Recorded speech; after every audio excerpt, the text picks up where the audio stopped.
Ciri-ciri dukun yang wajib kita tinggalkan.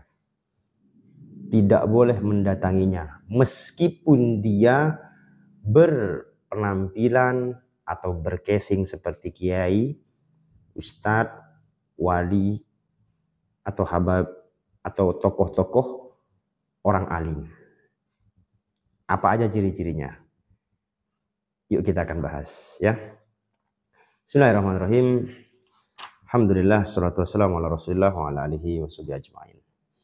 Baik, teman-teman semuanya, kita ini terkadang tertipu oleh kedok, tertipu oleh penampilan, tertipu oleh casing, di mana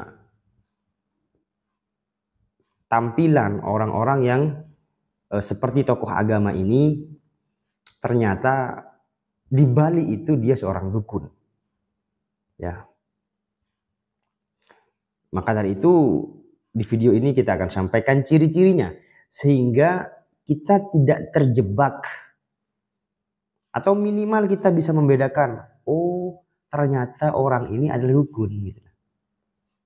Nah, dukun itu siapa? Dukun ini adalah orang yang memiliki ini pasukan-pasukan jin gitu lah.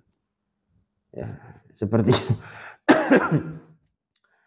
jadi dukun itu adalah orang yang memiliki ini anak buah jin gitu. Di mana setan itu akan dibuat menyesatkan manusia. Nah, seperti itu ya. Jadi apa ciri-cirinya? Nah, yang pertama, teman-teman semuanya, ciri-ciri dukun yang pertama, bertanya kepada yang sakit tentang namanya. Ya.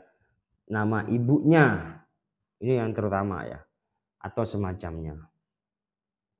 Jadi yang paling sering ditanya itu. Jadi tanya nama lengkapnya. Ya. Ditakoni apa? Jelas. Ya. Yang paling umum biasanya diminta nama ibunya. Yang selanjutnya, meminta pakaian-pakaian bekas dari orang tersebut. Seperti apa? Ya, mohon maaf ya, baju pakaian dalam, BH, ya kan, celana dalam, ya pakaian, sorban, sarung tangan, kaos kaki. Jadi pakaian-pakaian yang pernah dipakai oleh orang yang datang itu. Misalkan orang itu sakit mau berobat, ya itu yang diminta nanti. Disuruh membawa barang-barang yang pernah dipakai oleh orang tersebut. Atau bisa juga meminta ini yang sekarang yang modern adalah meminta fotonya. Ya, hati-hati ya bagi yang orang yang berobat, ya misalkan pengen berobat, pengen sembuh, datang kepada ustadz atau kiai, ternyata minta foto. Nah, itu dukun. Ya, tinggalkan. Ya, tinggalkan. Meskipun dia pakai gamis, pakai apa itu namanya? Surban, ya kan? Seperti seorang alim, tinggalkan. Dia itu dukun, ya.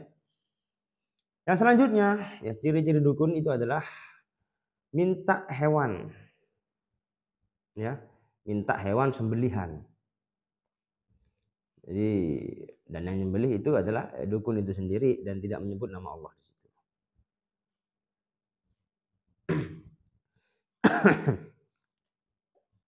Yang selanjutnya, ya, menulis jampi-jampi dan mantra yang membuat kesyirikan.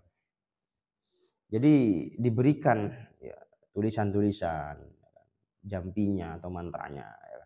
Terus nanti tulisan ini misalkan dibuat kalung atau mungkin dipakai isi sabuk, ya kan? Atau ditaruh di dompet, atau mungkin ditaruh di rumah, taruh di atas pintu untuk melindungi keluarga kita dan sebagainya. Ada yang pernah begitu? Ambil, kalau ada yang seperti itu ambil, yang di rumahnya ambil, yang ada di dompetnya keluarin, ya, yang dipakai gelang tulisan-tulisan mantra itu lepas semuanya, ya.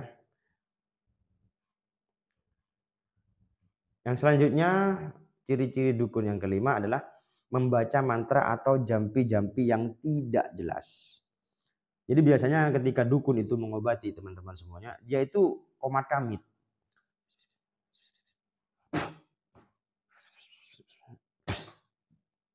Jadi nggak jelas sama sekali. Beda dengan peruqyah ya. Kalau peruqyah jelas yang dibaca itu adalah ayat-ayat Al-Qur'an. A'udzu billahi minasyaitonir rajim. Nyaring jelas. Suaranya jelas. Kalau dukun itu jampi-jampinya nggak jelas.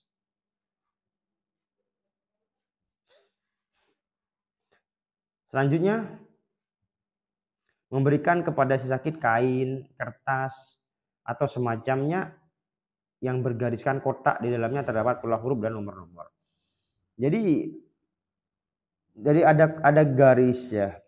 Kita nggak ada contohnya ya. Jadi ada dikasih kertas, ada simbol-simbol gitulah. Ya di kotak-kotak lalu dikasihkan diberikan. Nah, seperti itu. Ya, maka itu yang punya pegangan-pegangan yang seperti itu atau punya di rumah ditempel begitu, maka ambil bakar itu ya. Itu sesungguhnya jimat-jimat yang mengundang syaitan.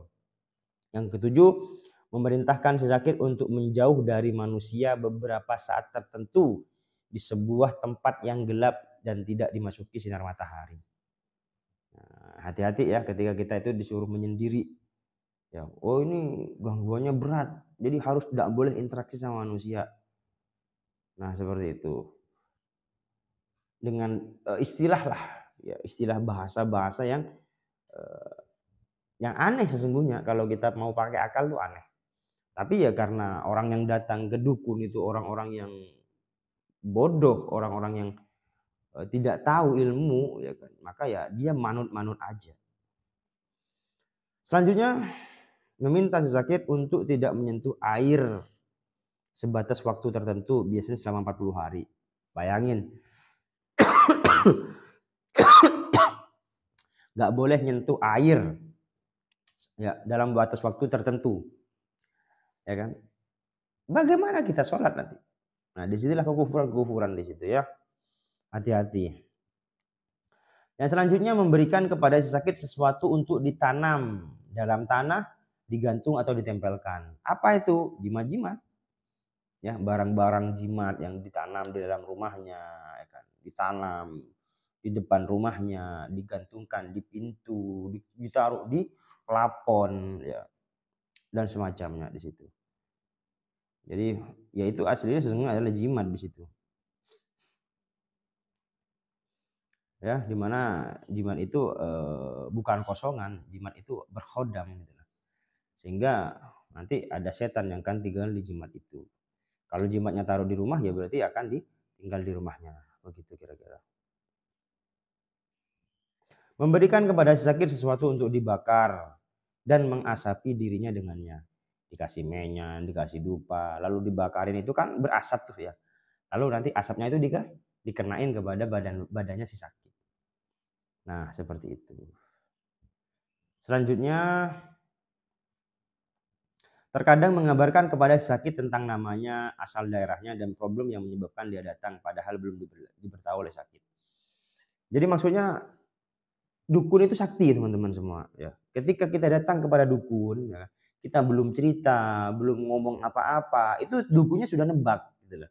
Oh kamu si A ya, kamu si Fulan ya, dari ini ya, begini ya, masalahnya ini. Nah kira-kira kalau orang ditebak begitu, coba kira-kira dalam pikirannya apa? Wah ini orang bodoh apa orang pinter nih? Ya pasti dia ini orang pinter, dahsyat sekali. Kita belum ngomong, kita belum cerita, dia udah tahu duluan. Betul nggak begitu? Jadi seolah-olah ini orang hebat, ya. Padahal ini memang dukun gitu loh.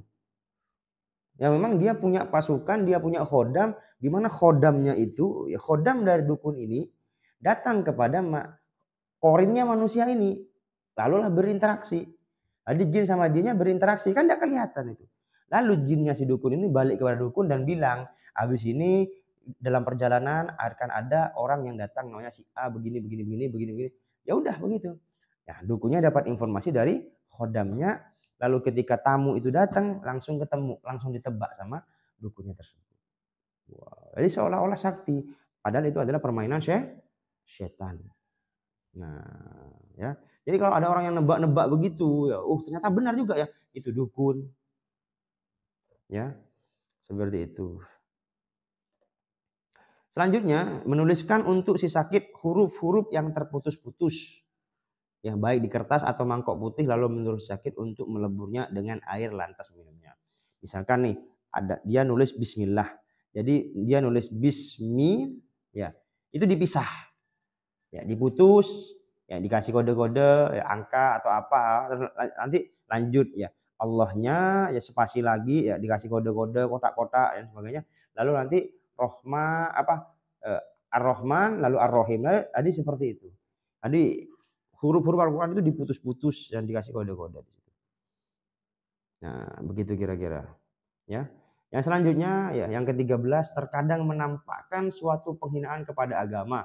Misal menyobek tulisan ayat-ayat Al-Qur'an atau menggunakannya sebagai pada sesuatu yang hina. Nah, maksudnya apa? Ya, jadi dukun itu ya itu tadi Al-Qur'an disobek-sobek, Al-Qur'an dimasukkan ke WC. Al-Quran ditaruh di tempat yang hina, diinjak-injak, diludahin. Jadi kalau ada orang yang seperti ini itu dukun. Ya, meskipun dia seolah-olah dia pegang Al-Quran, tapi lihat dulu Al-Qurannya dibaca apa enggak gitu loh. Dan tidak mungkin dibaca itu Al-Qurannya itu. Pasti dia menghinakan agama ini, dia menghinakan Al-Quran itu. Hati-hati ya, tinggalkan orang yang seperti itu. Selanjutnya ciri-ciri dukun, mayoritas waktunya untuk menyendiri dan menjauh dari orang-orang. Karena dia lebih sering bersepi ya, bersama setannya yang membantunya dalam praktik-praktik perdukunan. Jadi dukun itu Bapak Ibu semuanya, teman-teman semuanya, itu dibantu oleh syaiton. Dia itu memiliki jin, ya, memiliki perewangan, ya, punya anak buah dari bangsa jin di situ. Nah, seperti itu. Maka dari itu ketika ada orang yang bisa sakti ini dan begitu ya, jangan-jangan dia dukun gitu. Cuman kedoknya seperti kiai. Selanjutnya, praktik ikhtilat atau berhalwat dengan non mahram ketika pengobatan. Jadi kalau ada pengobatan yang campur baur, kan campur baur, semuanya campur, laki perempuan campur baur, terus itu diobatin ya, maka nggak ada pemisah di situ. Maka di situlah dukun. Jadi jangan sekedar ini teman-teman ya, jangan asal sembuh. Jangan yang penting saya sembuh, jangan. Jangan gadaikan akidah kita, jangan gadaikan keimanan kita. Lihat dulu kepada siapa kita berobat. Ya. Selama tidak ada unsur kesyirikan di situ ya, tidak ada unsur pelanggaran agama di situ, maka boleh dipersilahkan. Ya. Selanjutnya meminta pasien untuk membaca doa-doa atau mantra-mantra dalam waktu khusus dan jumlah tertentu. Jadi pasiennya itu diresepin sama dukunnya itu, kamu baca ini sekian kali di waktu ini. Contoh nih, baca Asmaul Husna ya 1000 kali di jam 12 malam. Nanti disitulah kamu baca ini. Atau mungkin disuruh baca, baca Al-Ikhlas 1000 kali, Al-Falaq 1000 kali, Anas 1000 kali dalam waktu tertentu. Nah, seperti itu. Itu dukun itu. Ciri-ciri yang ke-17 ya, tidak memiliki ilmu keagamaan dan tidak paham dalil-dalil Al-Qur'an maupun hadis. Jadi dia itu biasanya kalau ngomong itu menurut saya. Menurut saya, kalau menurut saya begini, kalau menurut saya begitu. Jadi dia tidak menyampaikan qala Allah, qala Rasul.